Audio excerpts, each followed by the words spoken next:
Welcome to DEMOCREPUBLIX, where we cover the real news that matters to we the people. When Fox News came online in October 1997, it was an instant success. In short order it quickly overtook CNN and later all the other cable news outlets that vied for a share of the cable news audience. Under the leadership of Roger Ailes, it crafted a slick team of reporters who reported the news that the others did not. It took several years of continued conservative news for its audience to be assured that they would not be betrayed by this news source, as they had been by all the others. Then the betrayal came. On election night, conservatives saw that they were being lied to by the formerly trusted news source. The thing is, Fox's betrayal of conservatives was not an overnight betrayal. It was happening before our very eyes, and we refused to see it happening. I suspect that the hiring of Donna Brazile should have been the warning. She was so toxic that even CNN fired her for colluding with Hillary Clinton during her run for president. Yet Fox decided to hire her as a reporter on their staff.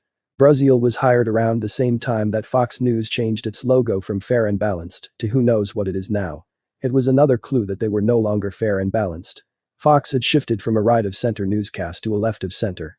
Slowly their news coverage shifted ever more leftist until it was difficult to tell their newscast from that of the MSM. Important news events were not being broadcast on their news shows. Some of those events were reported on their most popular opinion shows, like Sean Hannity, Laura Ingraham, Judge Jean, and of course, Tucker Carlson. In fact, these shows kept Fox News at the top of the ratings. There were days where Fox was on a par with the free broadcast networks due to the draw of this exciting opinion team.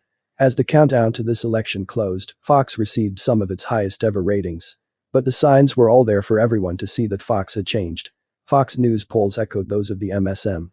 Their polls were never close to accurate, always showing President Trump down by double digits, when more accurate polls showed he was either ahead or very close to Biden throughout the entire time. The wake-up came the day Newt Gingrich was outnumbered, and he simply stated the fact that George Soros was financially backing radical left-wing prosecutors across the nation. Gingrich was quickly shut down by almost everyone on the panel, and the host quickly went to commercial. That should have been the final straw for conservatives. Yet we held out hope. Then on November 3rd, they went full left-winged and announced Arizona was a Biden win, when in fact as of this report that state is still being tabulated. That announcement came while voters were still going to the polls. That is a typical leftist tactic to suppress voters from casting their ballot for the Republican. It may have cost Trump the state and certainly didn't help Martha McSally in her bid for the Senate. Watching Bret Baier defend Fox News' decision to prematurely call Arizona for Biden caused this viewer to switch station to OANN. Baier became aggressive in his defense of the wrong call that night. Even if Biden does win the state, Fox had no reason to call it so early. Unbelievably, Fox was the leader in calling the state for Biden, only to be followed by every other MSM outlet.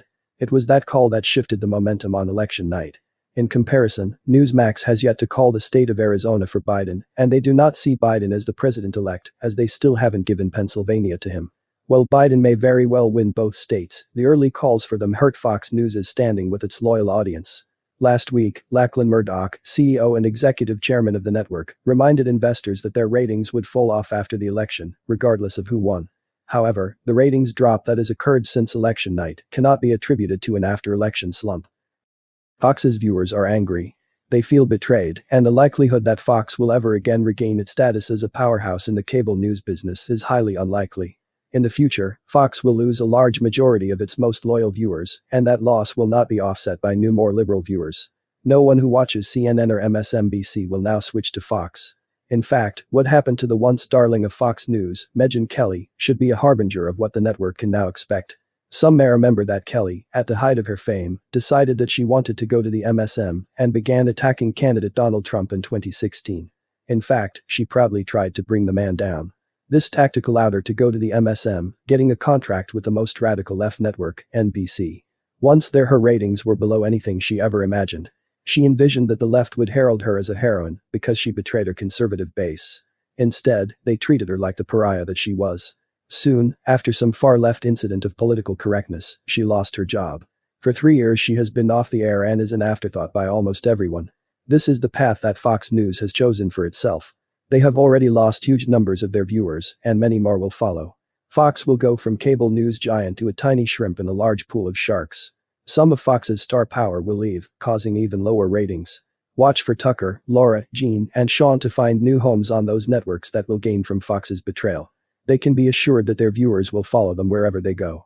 OANN and Newsmax seem likely places to find their conservative commentary in the not-too-distant future as Fox News revenues continue to decline.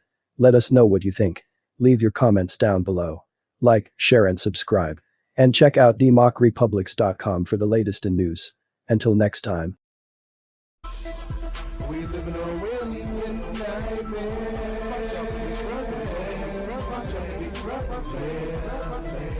We live in a alien nightmare.